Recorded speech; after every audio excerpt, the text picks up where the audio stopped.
Muy bien, para esta ocasión lo que vamos a platicar sería sobre una vez que el gobierno de Vicente Guerrero cae en 1829, el vicepresidente toma el poder, que es Anastasio Bustamante, y pone como ministro de Relaciones a Lucas Alamán y en el departamento de guerra a José Antonio Facio. Lo que tiene que hacer Vicente Guerrero, que a fin de cuentas lo declararon como no apto para gobernar el Congreso General, recordarán que pues, la elección de 1828 pues, había sido, como dirían por ahí en el fútbol,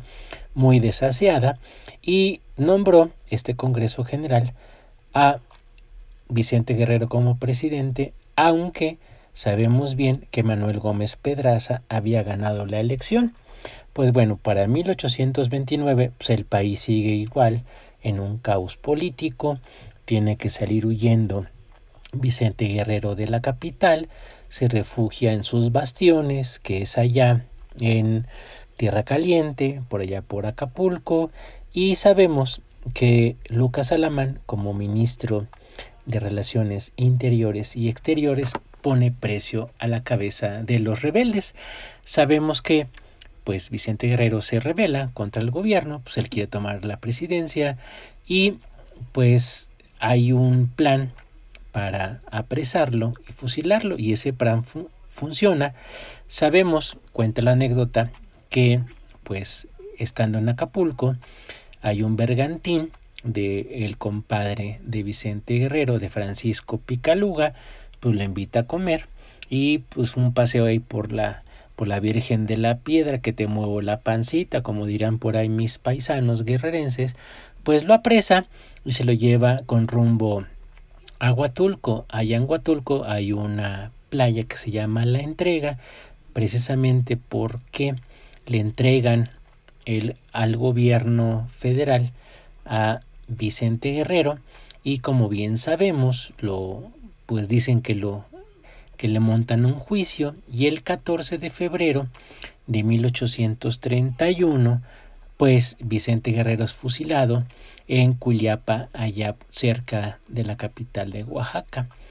Con esto, pues ya muchos opositores pues tienen el pretexto para levantarse en armas y Antonio López de Santana, el que ustedes vieron hace ratito en una imagen, pues hace el plan de Veracruz en enero de 32 y lo que vamos a ver es que el ejército federal pues permanece junto al vicepresidente Bustamante, pero pues los adeptos de Santana pues cobran fuerza y sabemos que va a haber una rebelión entonces de Santana, que a fin de cuentas lo que hacen es hacer un pacto, que son los convenios de Zabaleta, entre las fuerzas de Santana, que convergen también con las de Bustamante. Sabemos que Bustamante, para salir a enfrentar a Santana, deja la presidencia en manos de Melchor Musquiz y con esto entonces llegan a un gran acuerdo, según ellos, para que lo que resta del cuatrienio, se acuerdan que el periodo presidencial que había ocupado Vicente Guerrero era de 1829 a 1833. Entonces, en ese año de 32, por medio de ese convenio de Zabaleta, llegan al gran acuerdo, como dije hace ratito, para que Gómez Pedraza termine el periodo presidencial que había comenzado años antes, pero que como bien se los expliqué en otro video, pues se había tenido que ocultar en un convento. Lo significativo de aquí es que entonces lo que tenemos es un desastre, ¿no? Porque, recapitulando, entonces la elección del 28 para que el presidente tomara posesión en el 29 había recaído en Manuel Gómez Pedraza, quien pues se tiene que ocultar porque hay un motín en la capital de las fuerzas leales a Vicente Guerrero. Vicente Guerrero es presidente unos cuantos meses, 9, porque las fuerzas que estaban en el ejército de reserva,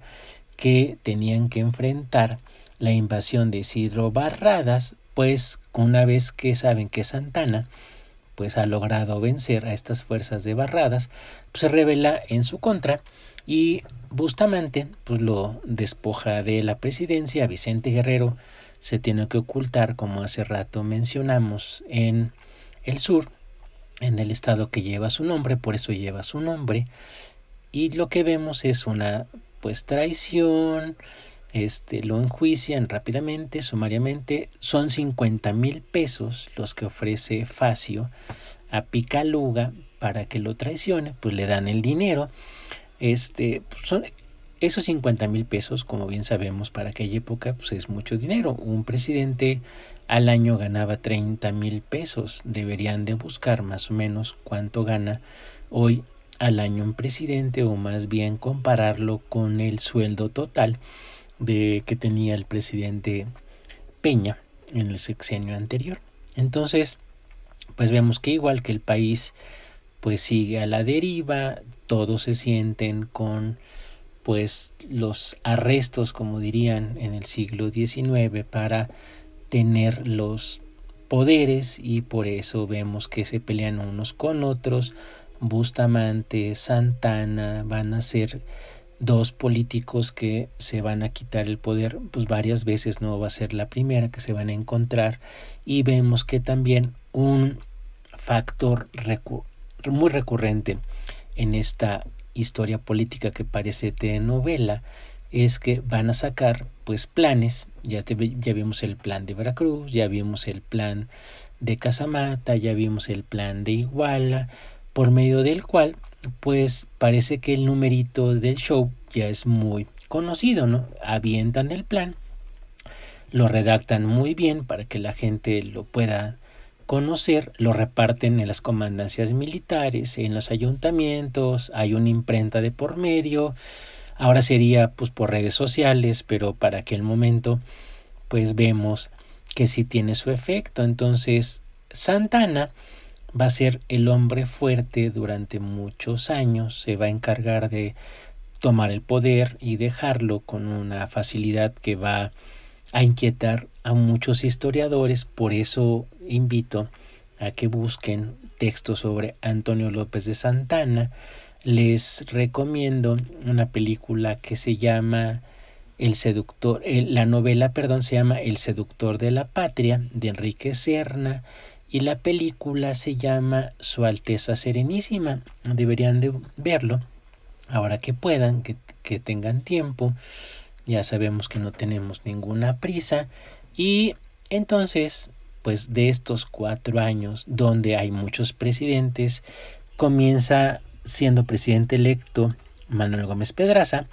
Después es el presidente Vicente Guerrero. Tiempo después Anastasio Bustamante,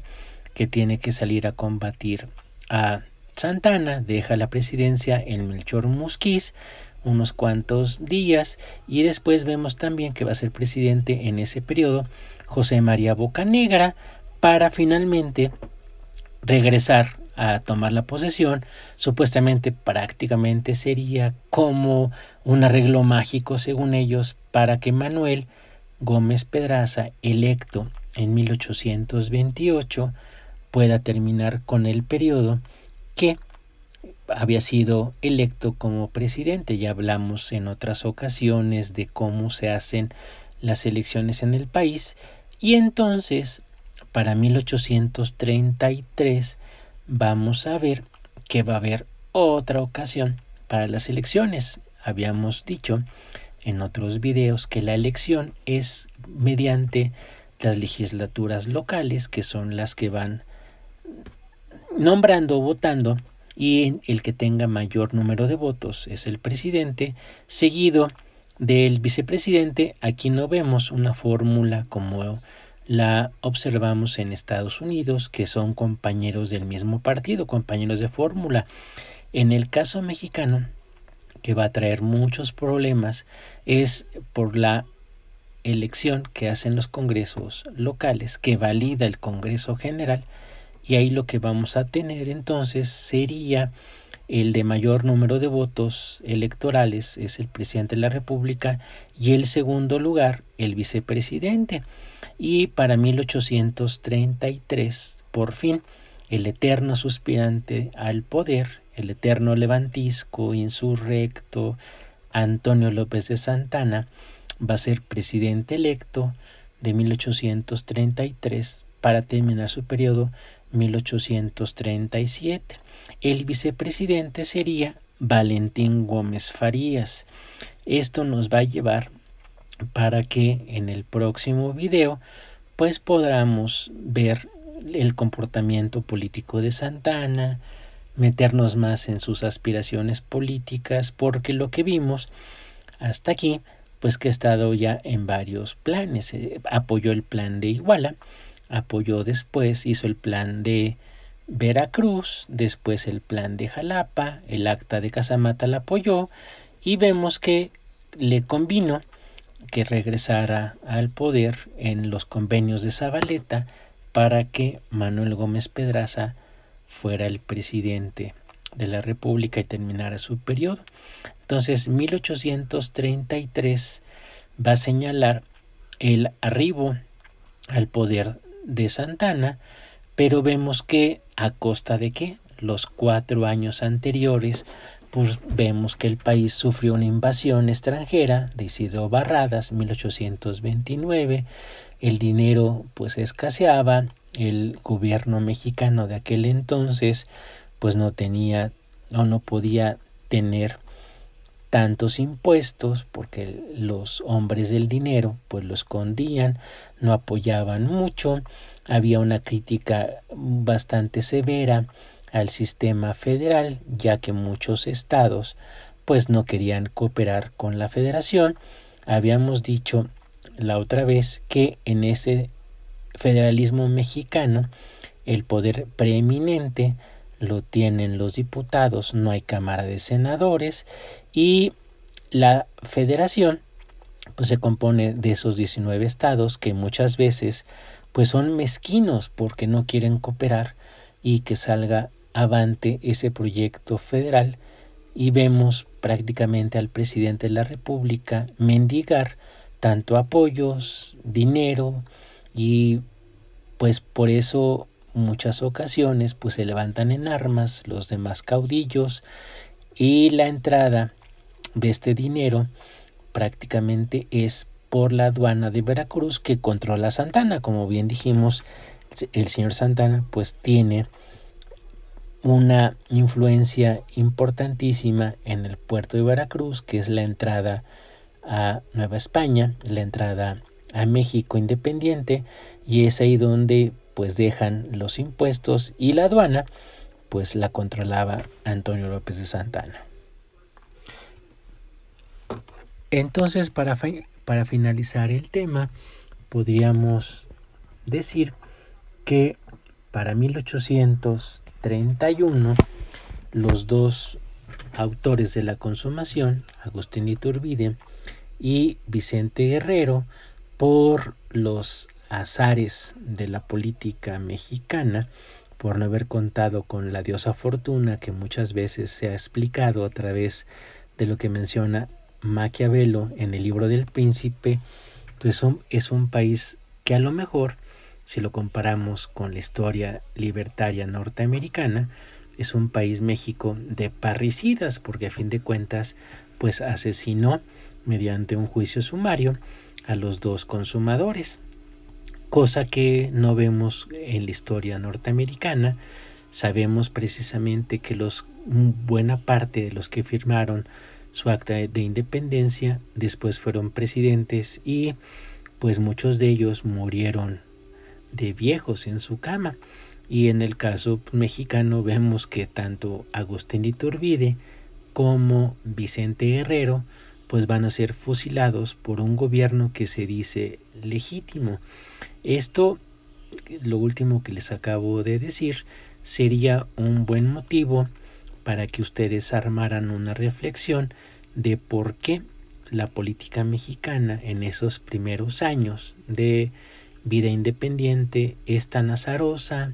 hay tantos conflictos, lucha por el poder,